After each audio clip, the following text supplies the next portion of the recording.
Ngayon hayagang nagbanta si Vladimir Putin ng digmaan laban sa Armenia. Hinimok ng diktador ng Russia na magsagawa ang mga awtoridad ng Armenia ng referendum ukol sa pagsali sa European Union na layunin ni punong ministro Nikol Pashinyan. Sinabi ni Putin na kung gustong sumali ng Armenia sa Europa, sasapitin nito ang kaparehong sinapit ng Ukraine. Dahil hindi papayag ang Russia na mawala ang impluwensya nila at handa silang gumamit ng digmaan para ipilit ang gusto nila. At dito, dapat tandaan na hindi lang basta papunta sa Europa ang Armenia, kundi umaalis din ito sa mga pangunahing alyansa ng Russia gaya ng CSTO at EAEU. Sa episode na ito, pag-uusapan natin ang kasaysayan ng alitan ng Yerevan at Moscow at kung gaano katotoo ang banta ni Vladimir Putin. Ako si Alexei Pechi, pag-usapan natin ito. Pero bago tayo magsimula, hinihiling ko sa inyo na mag-subscribe sa YouTube channel na ito, i-like ang episode na ito, mag-iwan ng kahit anong komento sa video na ito, at mag-subscribe din sa aking Telegram channel, Pechi News. Makikita ang link sa video description. Dito namin inilalatala ang mga agarang balita habang dumarating ang mga ito. Pag-usapan natin, sabi ni Vladimir Putin, dapat magdaos ang mga awtoridad ng Armenia ng referendum sa pagsali sa European Union. At pagkatapos ay magbibigay ako ng isang napakalinaw na halimbawa. Имперца Путина. Mas magiging tama ito para sa mga mamamayan at para rin sa amin bilang pangunahing kasosyo sa ekonomiya na magpasya ng mas maaga hanggat maaari, halimbawa, sa pamamagitan ng pagsasagawa ng referendum. Hindi namin usapin ito, pero mas lohikal kung mag-referendum at tanungin ang mamamayan ng Armenia sa kanilang desisyon. Sa ganitong paraan, maaari tayong maghiwalay ng maayos at kapaki-pakinabang. At dito, kahit sinong psikologo ay magsasabi sa'yo na lahat ng sinabi bago ang pero ay wala talagang halaga. Ganito rin si Vladimir Putin. Sinasabi niya na ito, syempre, ay hindi. At pagkatapos ay binigyang din pa ni Putin na nagsimula ang digmaan laban sa Ukraine ayon sa kanya mula nang sumali o tangkaing sumali ng bansa sa EU. Ganyan-ganyan ang kanyang revelasyon. Sabi niya, dahil sa mga sunod-sunod na pangyayari at pagtanggi ni Pangulong Viktor Yanukovych sa integrasyon sa EU, nagkaroon ng kudeta sa Ukraine na nauwi sa Crimea. Sa kasaysayan ng Crimea, sa posisyon ng Timog Silangang Ukraine at sa huli sa mga labanan. Kaya hindi na dapat palalain pa, kailangan lang sabihin sa tamang oras kung ano ang gagawin natin. Wala namang kakaiba dito, kailangan lang kalkulahin ang lahat.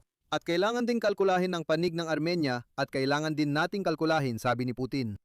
Ibig sabihin sa totoo lang, nagbanta si Putin sa Armenia na makikialam ang mga Ruso sa kanilang mga gawain at handa pa silang gumamit ng dahas. Gaya ng ginawa nila sa Ukraine noong 2014. Ayon kay Putin, seryoso ang usaping ito at nabanggit niyang ang planong pagsali ng Armenia sa EU ay maaaring talakayin sa summit ng EAEU. Narito, ipapaalala ko ang kronolohiya. Hindi na napigilan ang pag-alis ng Armenia sa impluwensya ng Kremlin mula Marso 2025. Isang taon nang nakalipas nang opisyal na aprubahan ng parlamento ng bansa ang batas tungkol sa pagsisimula ng proseso ng pagpasok sa European Union. Noon, diretsahang sinabi ni punong ministro Nikol Pashinyan na hindi tugma ang landas ng Europa at ang pagiging miyembro sa mga pro-Russia na alyansa. Narito ang sipi kay Pashinyan noong Agosto 2025. Hindi pwedeng umupo sa dalawang upuan, darating ang oras ng huling pagpili. At kung magpasya ang Yerevan na umalis sa EAEU, gagawa rin kami ng kaukulang desisyon. Pero si Putin ay nagagalit marahil hindi lang dahil dito. Mga kaganapan noong unang linggo ng Mayo 2015. Ang mga kaganapan ng taon ay naging isang matinding sampal para sa Kremlin. Sa Yerevan, ginanap ang summit ng European Political Community na naging pagpapakita ng impluwensya ng kanluran sa tinatawag na likod bahay ng Russia. Dumating si Pangulong Volodymyr Zelensky ng Ukraine sa Yerevan at sinalubong bilang mahalagang kaalyado. Para sa Moscow, ito ay personal na insulto kaya tinawag ni tagapagsalita ni Putin na si Dmitry Peskov na hindi normal. Inakusahan ng pangunahing lasenggera ng Ministry of Foreign Affairs ng Russian Federation na si Mashka Zakharova ang Yerevan ng mga hakbang laban sa seguridad ng Russia.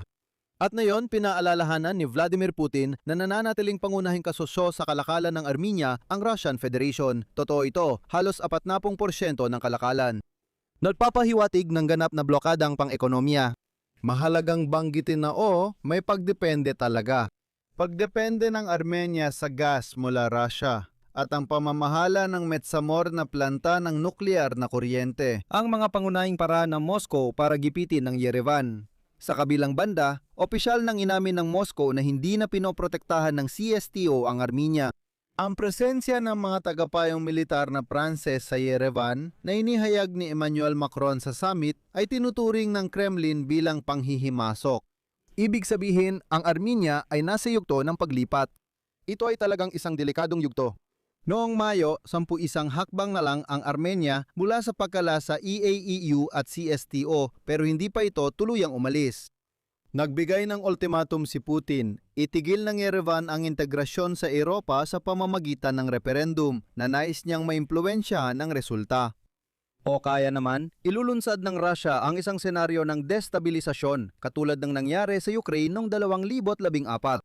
Pero nauunawaan din ito ng Yerevan. Nakikipag-usap sila sa Europa upang maging hindi gaanong masakit ang paglipat.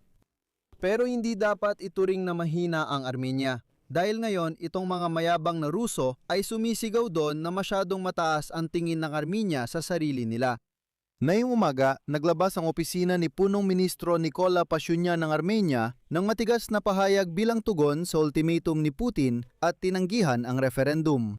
Sinabi ng Yerevan na hindi sila magsasagawa ng referendum dahil sa presyon ng Moscow. Narito ang kasunod na bahagi ng pahayag. Ang Armenia ay isang soberanong estado. Ang direksyon ng pag-unlad namin ay tinakda sa halalan sa parlamento at pinagtibay sa batas na integrasyong Europeo. Wala kaming nakikitang kailangan pang kumpirmasyon sa kursong opisyal ng kinikilala ng estado. Gusto ko ring banggitin na ang Armenia ay may sarili ring paraan ng pag-pressure sa Moscow. Hindi ko ito basta nabanggit. Handa na si Macron na magpadala ng kanyang mga tagapayong militar sa Yerevan. Ayon sa mga source sa kagawaran ng ugnayang panlabas ng Armenia, kung nais ni Vladimir Putin ng hiwalayan, hihilingin ng Armenia ang ganap na pag-alis ng 100 at ikalawang base militar ng Russia mula Gyumri bago matapos ang 2026. Ito ay magiging ganap at lubos na pangtatapos ng impluwensya ng Russia hindi lang sa Armenia kundi sa buong reyon.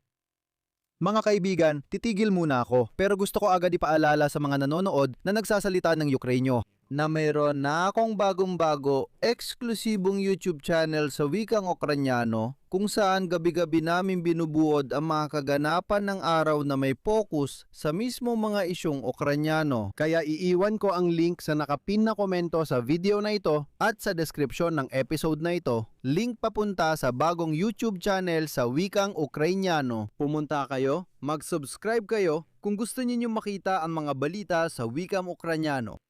Sa mga komento sa ilalim ng video na ito, isulat ninyo ang inyong opinyon, ang inyong mga konklusyon at syempre, mag-subscribe kayo sa YouTube channel na ito, i-like ninyo ang episode. Kung nais ninyong suportahan ang YouTube channel na ito, maaari kayong magbigay ng donasyon o maging sponsor sa pamamagitan ng bayad na subscription. Sa mga link at detalye sa description ng video na ito o sa QR code na makikita sa inyong mga screen. Yun lang po, ingatan ninyo ang inyong sarili. Paalam sa lahat.